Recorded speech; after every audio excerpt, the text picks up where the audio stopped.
Everybody, I'm Keychain. Today I wanted to talk about the new event in the Ants Underground Kingdom called the Lost Island. It's technically called Race of Champions Lost Island, and then it's beta. And the reason it's a beta is because this first run is only for servers 2 through 50.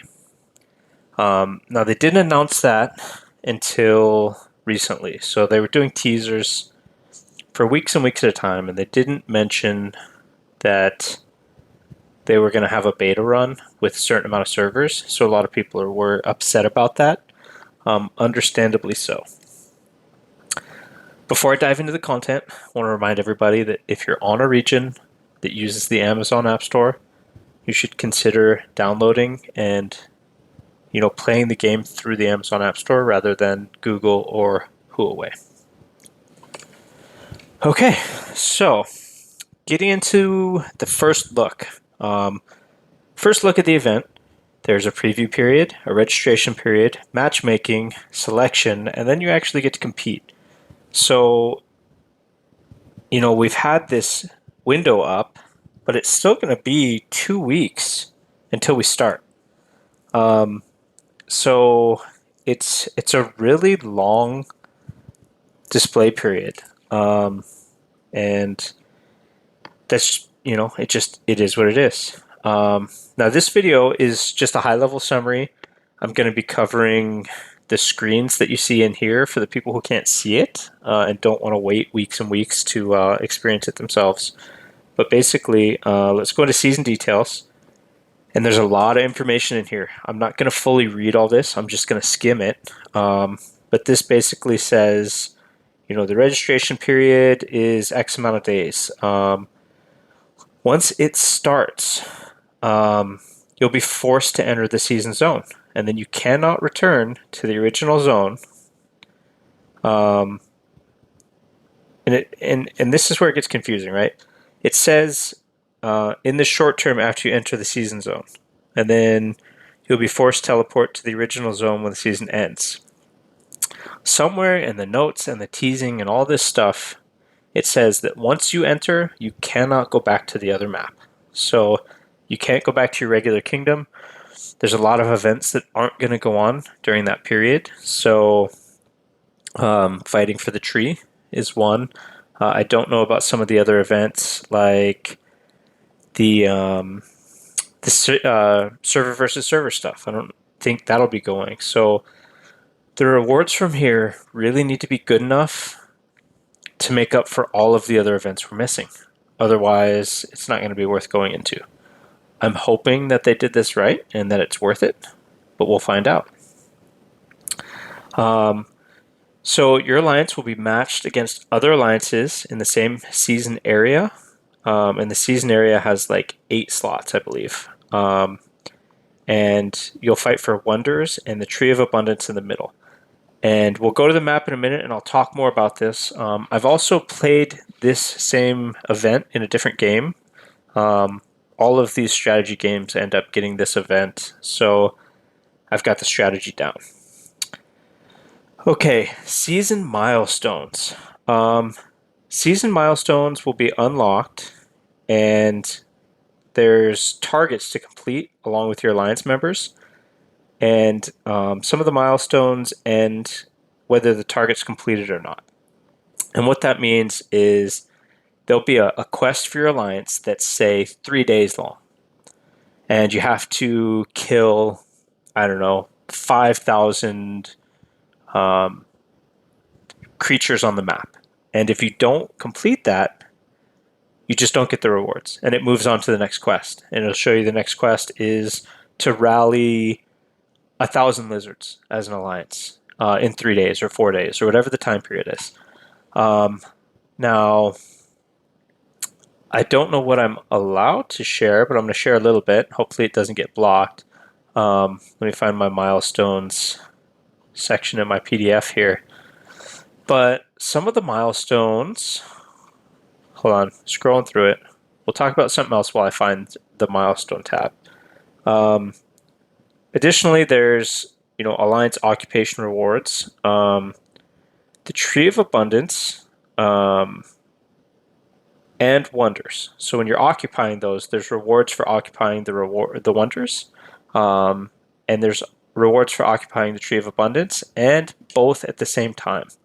So in the other games that I've played, this was an end of the season kind of reward. Like you occupied the Tree of Abundance and 8 wonders at the same time. You get the top tier rewards. Everybody in the alliance gets it. Versus, oh, you had only 4 wonders and the Tree of Abundance, or you had 4 wonders and no Tree of Abundance. There's different reward tiers for all of those things that independently kind of break out what you can get and what you can't. Okay, so I found my season milestone tab, and looking at this, so there's personal um, personal rewards and alliance rewards. So season milestones are going to change, so I don't want to be too specific, but some examples.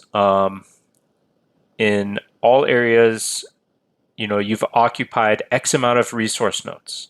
Your alliance has successfully built X amount of towers. There's one for development. All, ants in your alliance have increased their anthill level by X amount of times.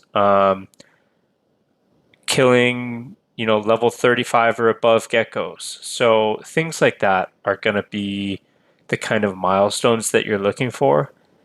And certain milestones unlock additional things on the map. I don't know if this is final, so I won't put it in video, but an example would be if you complete milestone number 1, occupying 100 resource tiles, it unlocks a special creature on the map that has different rewards from what you're used to, better rewards. So that would be an example of a bonus milestone reward. And once you've unlocked that special the special creature, it's there for the rest of the time. So if you unlock that very first milestone on week 1, you have it for the next 5 or 6 weeks. So keep that in mind.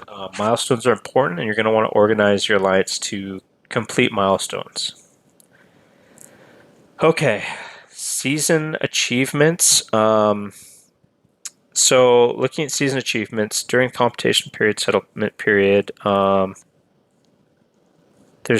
on top of milestones, there's achievements. I don't know exactly how that's going to go, but I'm guessing it's some sort of like, as you increase your personal research power, you unlock achievements. As your alliance does, new things, or as you occupy things, as you expand your territory, you unlock achievements. Achievements might be something like build 3 of the new special building, or build 100 towers, build 200 towers, things like that. And finally, honor. You can increase your honor by occupying resource nodes, collecting seasoned soldier ant, enhancing buildings, and when the competition period ends, rich rewards will be sent based on your ranking. So basically what that means is there's leaderboards. And on the leaderboards, there'll be leaderboards for all different things. There's probably 5 different leaderboards. There's one for honor kills. There's one for gathering. There's one for construction time, like how much were you helping build towers and occupying wonders and helping build buildings, things like that. How many creatures did you kill? There's going to be leaderboards for all of those things. Okay, next, we're in the Fortress Introduction section. All right, there's the Tree of Abundance. We all know about the Tree of Abundance. It's basically the same as the one in the main map. So we're going to leave that alone. But at the top here, I don't want to skip over this. There are 13 areas in the Lost Island. Not all of them can be, you can't go to all of them at the start. And we'll look at the map in a second. I'll kind of explain things. Also the wonder. So there's wonders stationed all over the map. And actually, I might be wrong on this one. This might be different from my other game. This one says defeat station troops in the Wonder, and destroy all durability on the Wonder to occupy it. Can teleport to the neutral territory area. No, this is right. So there's going to be Wonders all over the map, probably 2 in each zone, maybe 3. And you're going to want to build your towers towards those Wonders, because if it's like other games, you have to have one of your towers touching the Wonder territory, otherwise you can't compete for it. And we'll get into towers too. Like, towers is a whole new concept for this game because Ants doesn't have it. You don't have layers, you don't have towers, you don't have anything setting a boundary for Alliance territory currently in the game. Which this is a whole new concept, and it's going to confuse some people at first, but it's not that hard once you get used to it. Getting a drink of my iced coffee. And I love coffee, guys. If you want to buy me a coffee, feel free. I've got a PayPal link in the description. Love coffee. Okay, so layers and residents. Basically, I don't know what the upper limit's going to be, but you build a layer. And when you build a layer, it defines an alliance territory. It's a square border. It might be 20 by 20 tiles. And you'll get extra bonuses for being inside of there. You will be safe while you're inside of your zone, things like that. Off of your layer, you build towers. And with the towers, you basically expand your alliance territory. Now, the thing that's fun about towers is you fight other alliances for towers. Like, I might build a tower and we're going towards a resource. We're all going towards a Wonder. Me, Alliance 1, Alliance 2 are fighting towards a Wonder, and we're building towers. Well, if I surround that Wonder with all of my towers, they have to fight through my towers to be able to build their own tower to then attack. So there's a lot of strategy that goes into tower placement, building towers and destroying towers and cutting off supply lines and things like that. This last piece at the bottom, tunnel and ferry. So tunnels and ferries are basically how you get across rivers. And this is slightly different from what I'm used to, so I'll have to get my hands around this. But basically, rivers block you from proceeding until you can occupy a tunnel. And then there's something called ferries, where you get a temporary access across the water. At least my understanding of it is that it's temporary, and you can use that to get across and, make your way to fight, so that people can't just hoard and control the tunnels completely. Okay, moving into the Alliance gameplay. So Alliance Blockhouse provides initial Alliance territory and safe area. Okay, so they called it a blockhouse in here. Only members of the current Alliance can teleport to the Alliance territory, so it's a safe zone. And then the Alliance territory is expanded by using these towers. All right, so let's see. You consume clay to build up Alliance towers. So clay is important, all right? Excuse me. Let's see. Constantly destroy the durability of enemy alliance towers by stationing troops. So you can station your troops in enemy towers to kill their towers and take their towers out. Now, the caveat to that is your zone, your tower zone, has to be touching their alliance tower zone to be able to attack their towers. So there's all sorts of stuff. And there's no limit to how many towers you can build at once, as long as you have people to station troops in them. So some of the fun things that happen with fighting here is you might have 10 towers available to be built, and they've got someone stronger than you, but they don't have as many towers available.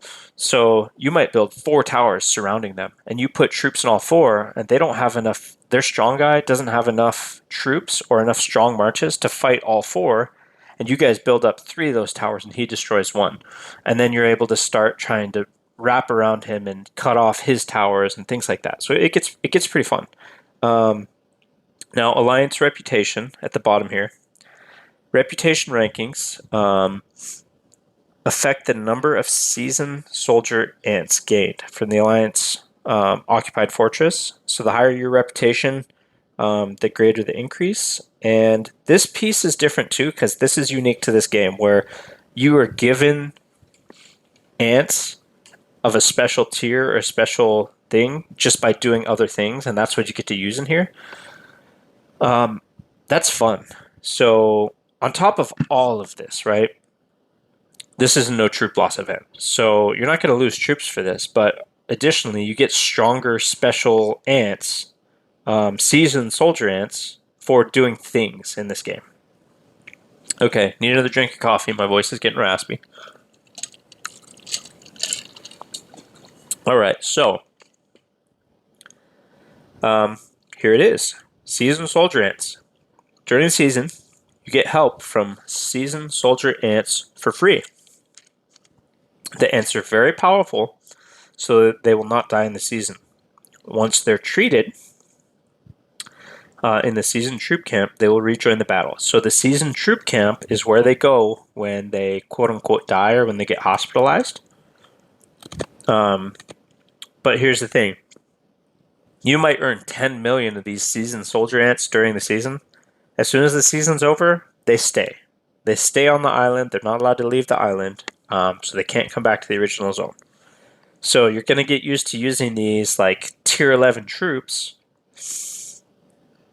And then when you go back to your regular kingdom, you're going to be like, crap, I only have tier 8s. And you're going to have a hard time adjusting to that difference in power.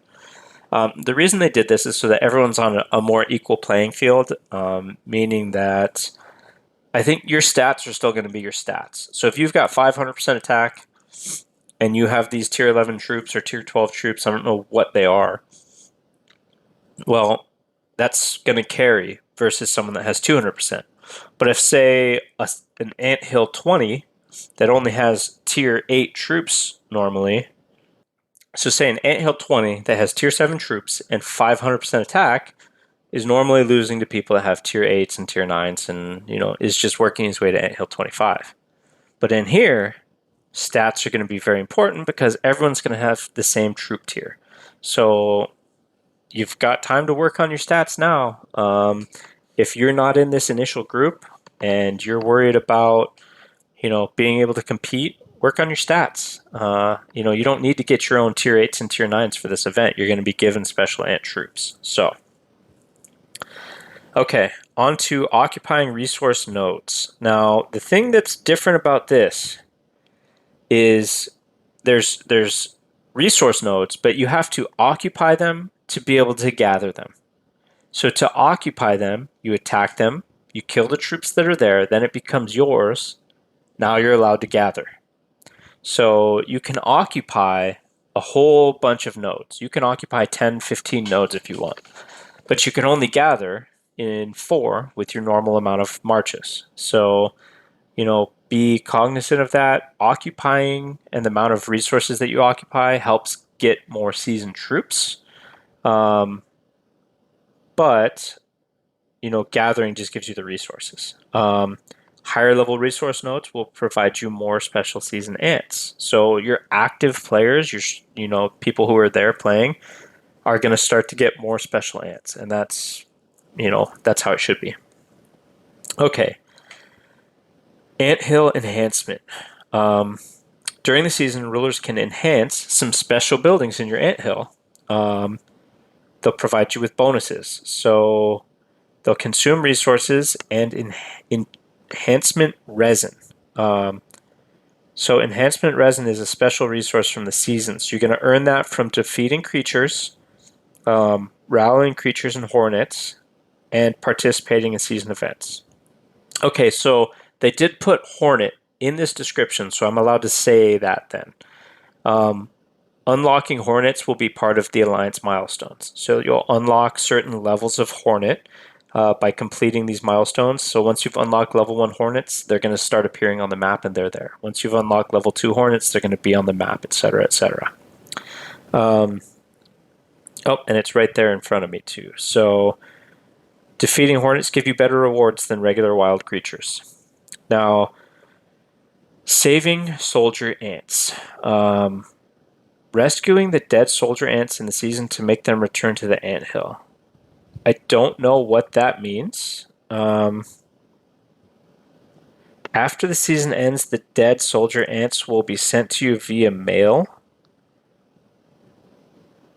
So if you lose troops and they die, they'll be sent to you after the season ends. So apparently your regular troops can die maybe when you're fighting hornets or something. I'm not sure how that's going to work. And then wild creatures. Much more powerful wild creatures will appear in the season. Get prepared. You will obtain rich rewards by defeating them. And then there's geckos. Geckos appear in the season maps, and same thing, they're stronger. So this is all the information we have on the season. Now let me get into some of my knowledge from the other game quickly.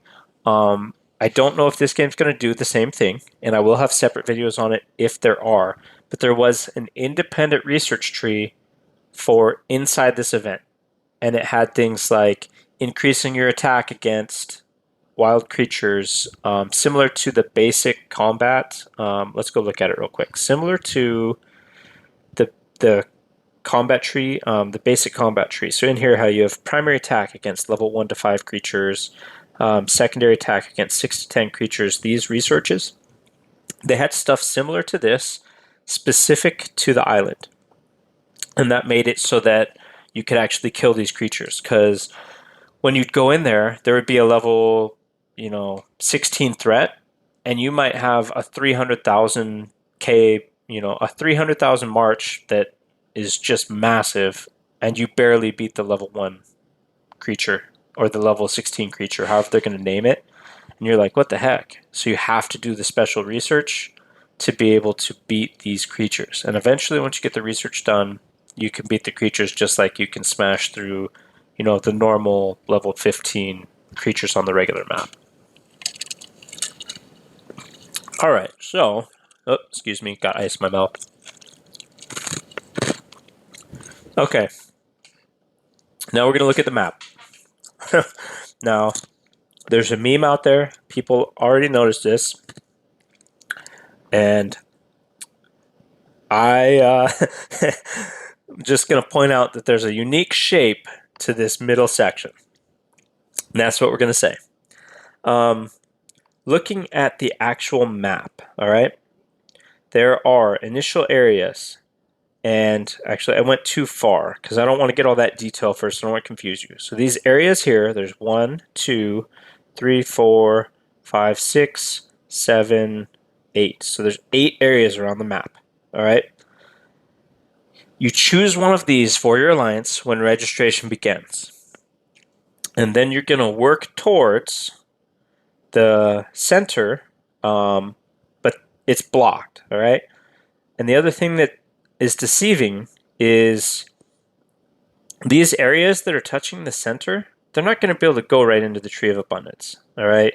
It's going to be locked, and it's going to take a while. So at first, you're going to start at where these little squares are on here. See the colored squares? That's the starting area. You've got to build towers towards the bridges that are going to be on these rivers. And there's rivers here too. So there's all these small rivers. So you're not going to be able to go from here straight into the Tree of Abundance by building a straight line. You're going to have to wait for areas to unlock, to advance into the next zones. And as you do that, these other territories are going to be able to come fight you. So over here, there's a wonder. So these two zones, blue and purple, are going to both build toward this tower, and they're going to fight. Same thing for these two. There's a wonder here, and pink and red are going to go towards and try and fight this one. Like, there's going to be cross zones here. So it's not like just because you pick pink that this is guaranteed to be your wonder. Blue is going to have a shot at that, and so is red. Like, people are going to be able to come and fight. Okay, now diving deeper into this map, there's tons of stuff in here, all right? So, sub-area 1, see how we've got these different initial areas. There's Pearl Island, there's Turtle Remains Upland, there's Tidal Shell Coast, Starfish Island, Coral Island, Fishbone Wilderness, and then Conch Stronghold. And King Crab Flatland, okay? So see all of these little things on there? Now the thing, we can't zoom in, right? But look at this right here. See these little bridges, these little humps? Right there, there. Bridges are how you get from one territory into the next. You have to send troops to the bridge, hold it, and once you hold that bridge, the territory around it becomes yours. And then you're able to build your towers around it and advance across the river and start building towers towards the wonders. Now, there's also all these other tiny little landmarks that do things. Layer level 5, there's 2 of them. There's level 4 layers, there's a bunch of them, right? There's level 3 layers. There's also these sub areas, right? So see this sub area 1, there's a sub area 2, a sub area 3, a sub area 4, a sub area 5. So there's all these little sub areas. And see how there's ferries in here? So ferries are different than the bridges. So there's ferries where you can get across smaller islands or smaller rivers. And then let's see if we can find, there's tons of ferries in here. And then tunnels. So see the tunnels here? Level 7 tunnels. Level 5 tunnels. So the tunnels are more permanent and they allow you to tunnel across the river versus a ferry that I think ferries are temporary or maybe they allow things differently. Not 100% on that, but you know, there's a lot, right? There's a lot to this event. I tried to promise that I would make this a shorter video. I can't. I just can't. I'm sorry. Like, there's too much to cover to make this a short video. But you see in here, there's all of these different things, and they're similar, right? So look at this clash area, Fruit Wonderland. So there's a level 9 Fruits Kingdom Wonder in there, so that's going to be something good. But then there's all these other little fairies and other things in this Fruit Wonderland sub area. So there's all these sub areas in the middle, and these are going to be locked, all right? So when you first get in here and you start, week 1, everything's going to be locked. You're going to be able to go in your first sub area only, and that's it. And then week 2, all the sub areas will open up, so you can expand into your whole region. And then week 3, the cross bridges between level 1 zones open up, so you get to go and fight other people. You know, week 4, the access to these middle areas, these 3, open up. So everybody needs to come and fight for those and get their position on the tree. And then week 5, the final week, or one before it, the Tree of Abundance opens, and that's when people can actually go build towards the tree and start fighting to jockey for position there so that they have a chance at the tree in the center area. All right. That was a lot of stuff, a lot of information. I get it. There's a ton. We're going to quickly look at the rewards and then we'll be done with this video. The next video I make will be once we can actually enter or once I find out what I'm allowed to share from this, this PDF. Okay. Here's the rewards preview. Now, it doesn't say a whole lot about what you actually get, but you can make some educated guesses, okay? There's castle or anthill skins. The anthill skins look super sick. Like, they are amazing, all right? Don't know if I'm allowed to share them yet. I'll find out. There's like 12, 13, 14 of them. They're awesome. They're really, really cool. So there's going to be new anthill skins that are earned inside of here. Probably leaderboard events or things that you get as you go. You might get 5 shards towards, skin number 1 for doing this, and 5 shards of skin number 2 for doing this, different things. Now you've got this here. This looks like special ant eggs, and the hatching shells for hatching different special ants. There is these star up materials. There's bioessence. There is fungus materials. Other gene, cell, and whatever materials are going to be there. And then the thing here, exclusive season special ant for free. So there's a new special in it that you get for participating, and I'm guessing that it's going to be an end of season reward. That would be my guess. I'm not 100% sure, but I would guess that the special season ant is an end of season reward. So after the event's over, if your alliance ranks, in the very top and you've got the tree and 8 wonders and 10 bridges or whatever the criteria is, you're going to get the 2 copies of the full special ant. And then second place is going to get 1 copy of the special season ant. And then third place is going to get 150 fragments, towards the special ant out of 200, like things like that. Now, I can't say that 100% sure is how the reward structure is going to work, but that's my guess, okay?